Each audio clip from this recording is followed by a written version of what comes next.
Hey, it's Meg. Welcome back to my channel. So today I'm going to be doing a completed junk journal flip through finally of my Junk Journal January 2023 journal. I really enjoyed working in this one. It is a standard TN size, just with this plain green cover that I added some scrapbook paper to the front of, and then created this just little cover with the little scrappy collages and some bold text. If you are wanting to see an in-depth process of how any of these pages have come together, or you're interested in joining in with the challenge, the prompts are still available. I will leave all the links down below so that you can watch how some of these pages came together. So by the end, this journal did get really chunky. I added extra pages in, tip-ins, things like that, and it was just really fun to work in. So for day one, the prompt was resolutions, and I think just because this was January, the start of a new year, it was a really nice chance to create sort of a page with resolutions and intentions. So that was the reasoning behind the prompt. So I created just a one-sided little collage here with some fussy cut florals and some little bits of scribbly paint and pens, things like that. And yeah, just a really simple, easy page to kind of ease me into the journal. For day two, the prompt was starry, and I love how the chocolate wrappers here, the little gold stars, turned out. I think they added just the right amount of sort of starry sparkle to my page. I also used some navies here because that's kind of like a night sky. They also had little stars in them as well. I think this was like a Christmas card that I cut up, so you can see the different bits here that are shining, just anything that had stars in them. So this washi tape, and then I used my typewriter just to do a quote here that says stars can't shine without darkness. Day three, another one where I just did it on one side of the page. So for some of these spreads I did the full thing, for others I just worked on one side or the other, just depended on the prompt and what I wanted to do for that day.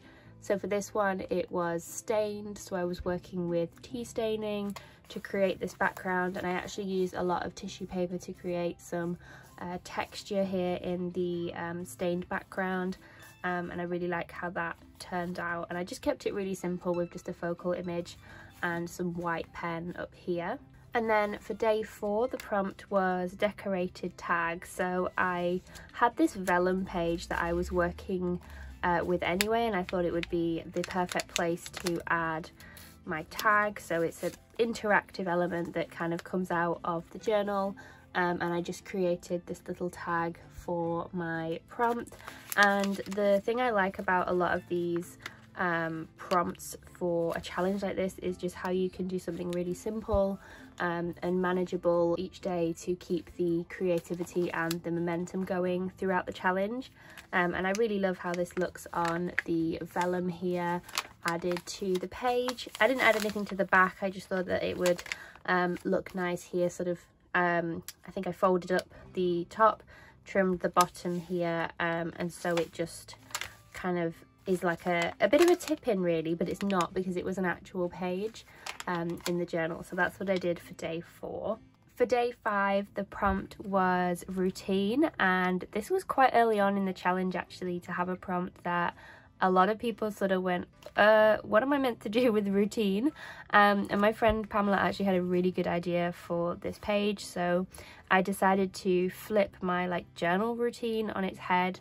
So I did my my normal steps that I would do for a journal page, but I did them in reverse. So I started off with the quote, and then added the details, and then went on to the collage and fussy cutting and things like that. So it was really interesting to work with the page knowing that you were going to be adding some layers on top. And so this is how it turned out, and I actually quite enjoy how it looks. Especially I really love this bottom area here, and some of the stitching details that have come through here as well. So yeah, this one was really fun if you wanted to watch how how that turned out. I'll leave the full playlist of all the videos of the like process videos of these linked down below, so you'll be able to watch and see how they come together. Day 6 was routine, and this is another one of the pages that I really love, just the details. So this one was stitched, and I just did some really simple slow stitching sort of on different elements of the page. Really built up a nice textured base, especially with this lace. I think just because it was like stitching, so I was thinking, okay, like fabrics, lace, and I just really loved how the detail of this came out, and you can still see obviously all of the collaged elements underneath the page, but just kept it really simple in terms of adding then the fussy cut flower and this little word here as a accent piece, and just decided to keep this half completely plain because this was so busy. I just wanted to have that contrast and not make the page too busy, and I knew I had plenty of other pages to work with in the journal anyway. For day 7, the prompt was shimmer, and I decided to stick with doing my normal collage bits and pieces on the page, and then I went over it with this like shimmer watercolor paints, and I don't know if it's quite picking up, but all across the different elements here, so that kind of brought the whole thing together for this page. And I just ended up leaving this blank. I didn't know whether I wanted to add like some words onto it, but I just decided to leave it as it was. For day 8, the prompt was blossom, and I just worked on this section here of this page.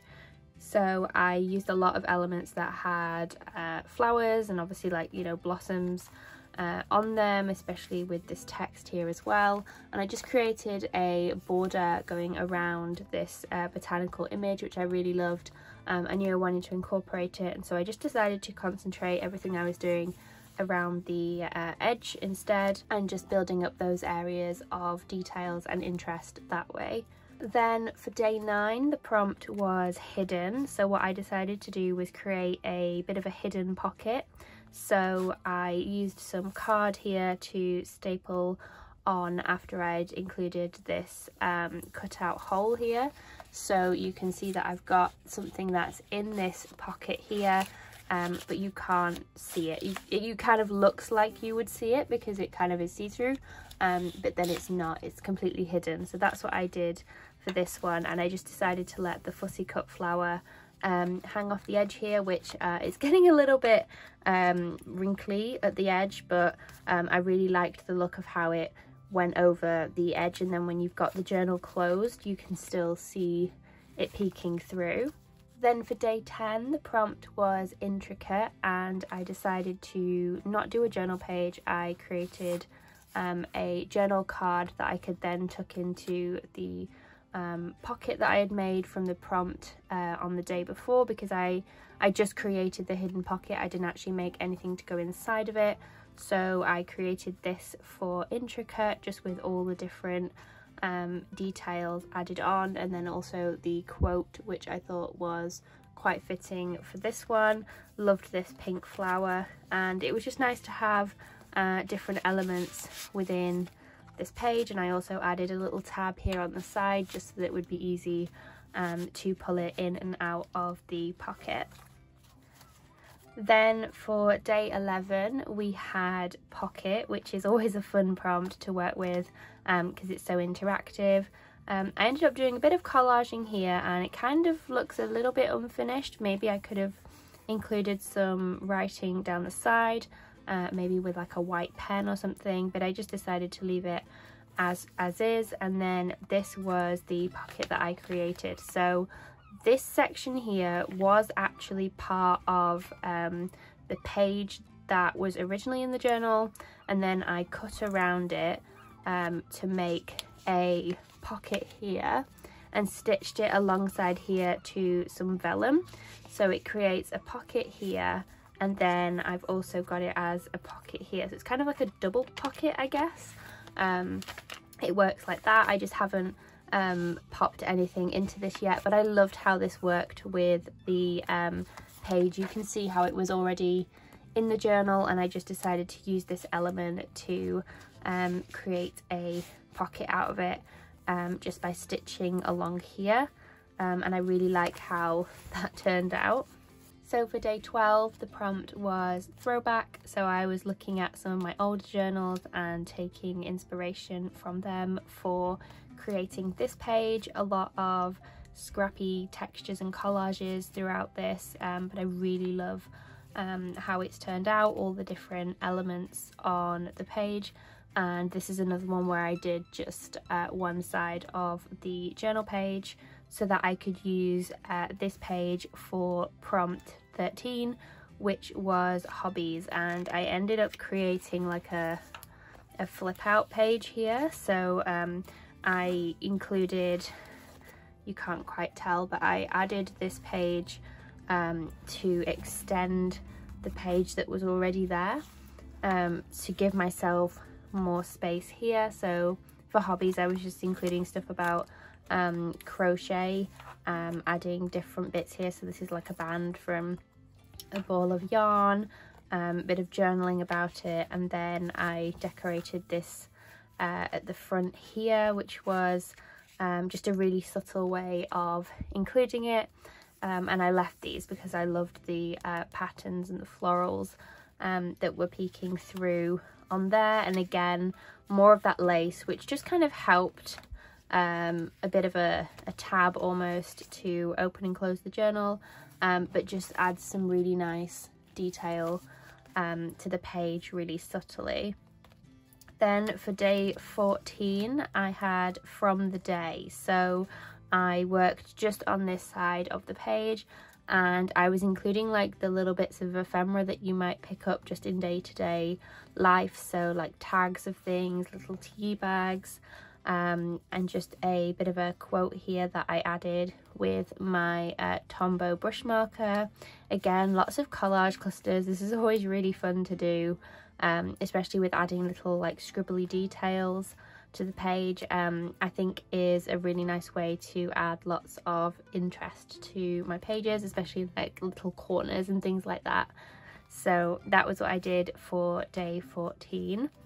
Day 15 was a little bit of a random prompt. It was barcode, but I thought it would be fun to really go like proper junk journal style, in terms of things that you really wouldn't normally want to use in your journal, and see how we could repurpose them and use like the lines to create details and patterns. So I created this like faux washi strip here, including the different barcodes that I had collected, and I actually think it turned out pretty cool. I just decided to glue the whole thing in, added some stitched detail here, and just kept it really simple, just as a little bit of a element that I was documenting almost in the page, like sort of when you're doing experiments and you just want to keep a record of what you've done. It's a little bit like that. And then for day 16, the prompt was folded, and I really like how this one turned out. So I decided to create a like I don't even know what you would call this. I basically took a huge page that obviously wouldn't fit in this journal, glued it on in the middle, and then folded the page inwards like that. So I haven't actually done anything here. I was intending to come back, but obviously I didn't, so I might do that at a later date. But I just loved how it created almost like a little separate section within the journal itself.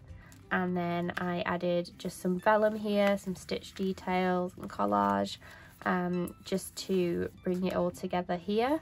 But yeah, this bit, it's really fun. I know I should have finished it, but it's just a really fun style of page. So I think the thing I've taken from this is like the concept of doing it like this, and it's something that I would really want to try and do in another journal page.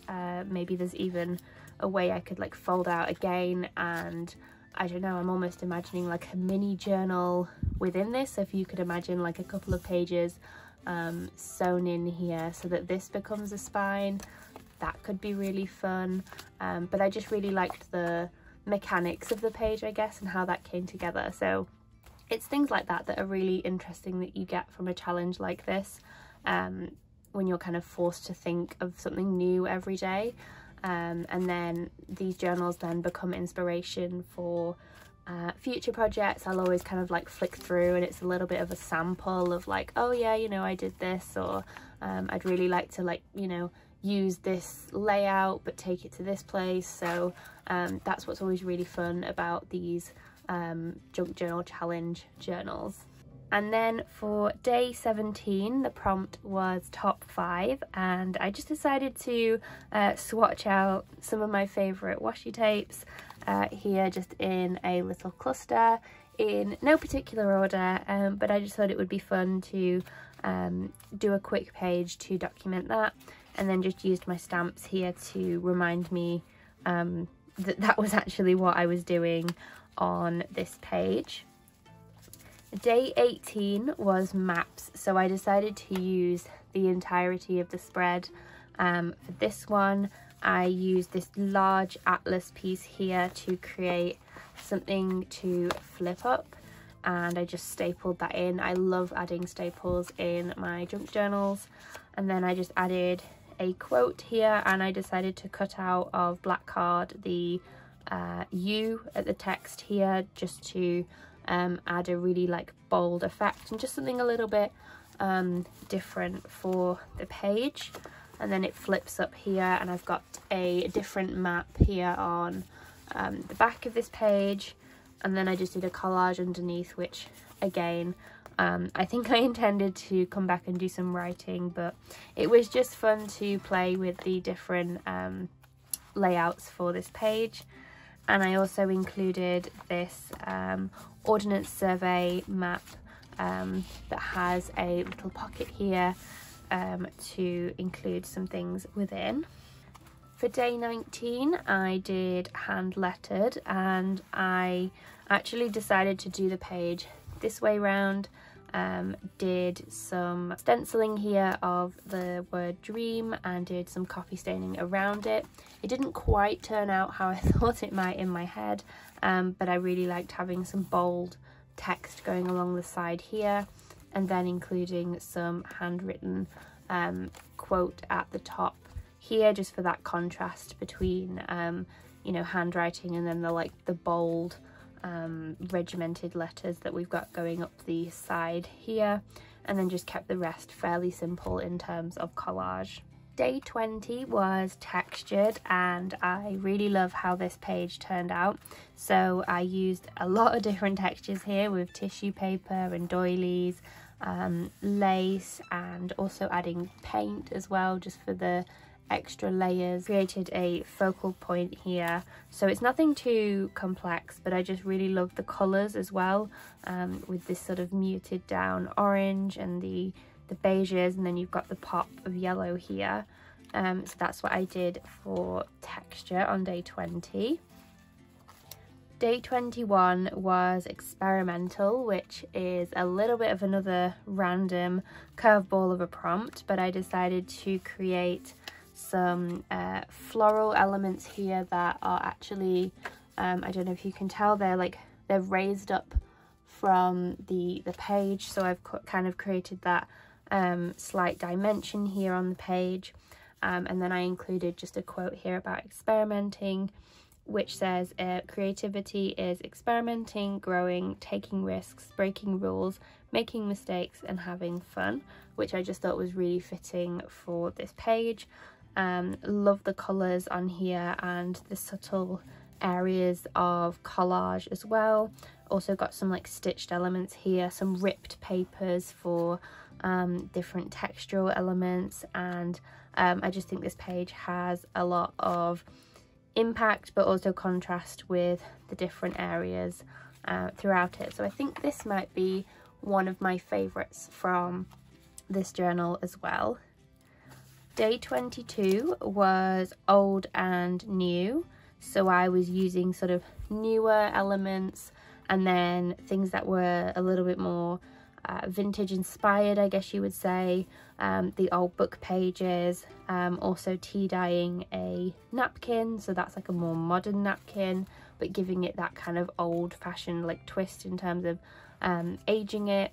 I then also created a pocket here, which I added some journaling to that I could just tuck in here, and I really love the layered effect of kind of the double vellum look that we've got going on there, and I just love this floral element on this page.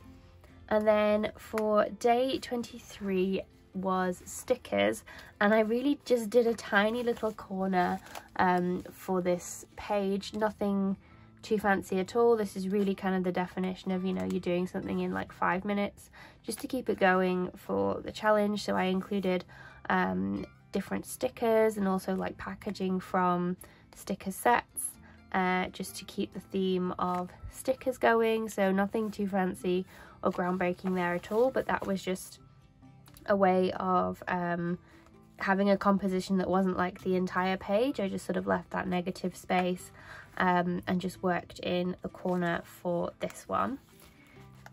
Then day 24 and day 25. So day 24 was scenery, and then day 25 was one colour, and I decided to combine these. So I was looking at nature, and then clearly also using the colour blue, which is one that I don't use a lot really in my journals, but I decided to try and push myself a little bit out of my comfort zone and use these cooler tones in lots of different elements here with my washi tapes, my collage, and the different elements that I was using throughout the page. Then day 26 was wordy, and I decided to do some text elements here with quotes, and then also working on the kind of book pages, muting that with acrylic paint just to so you could see it, but also it pushes it back on the page, which I love the effect of that. Day 27 was earth tones, so I was using that as a way to inspire the colour choices that I was making, which I kind of use these a lot anyway, but it was nice to have that direction sometimes with creating a page in my journal. Day 28 was antique, again kind of similar in terms of just using it as a way to inform the colours and the different materials that I was choosing for this one. It's very much just sort of an abstract collage here, but I love this wallpaper section here, which I feel kind of fits in with the whole theme. And then for day 29, the prompt was musical, so I was using some music sheet here just to create a pocket, and then I've got just another instance here of using some vellum for a quote, and tucking it in here as kind of a double, you know, the art world's answer to double denim in the case of double vellum. So I really love that effect, and that's definitely something I'm going to carry through into future journals, but just really enjoyed all the different sort of layers here and the stitched elements as well going up the side of the page. And then for day 30, that was unexpected, so I just used it as a way to pick out a quote that I wanted to use. So I literally just googled like quotes that had that word in it or used that theme. Really loved this, and I decided to do a mix of written out on the typewriter and then also the hand lettered kind of unexpected for that contrast, to help it stand out. And I really love the way that this turned out, and then just used this image here as a bit of a focal point. And then the last page of this journal, so day 31, the prompt was close, so I just used this as a way to close off the journal, kind of one final sentiment for my feelings throughout the challenge. Did this again with the cutout elements, so you can see how I'm bringing things that I've tried throughout the journal and using them again in different ways, and this was just a really simple way to do the last page of this journal and to round it out. You can see that it's literally the back of like an envelope, one of those bubble mailers that I've like taken it away from the bubble wrap obviously, and then just use that as a journal page. So that is my journal for the Junk Journal January 2023 challenge. I hope you enjoyed seeing the flip through of this journal, and if you did take part in this challenge, I hope that you enjoyed. I know I had several comments from people saying that they were still working on their journal, which is lovely to see that you're still enjoying the prompts. So I hope you have a wonderful rest of your day, and I will see you guys in the next one. Bye guys!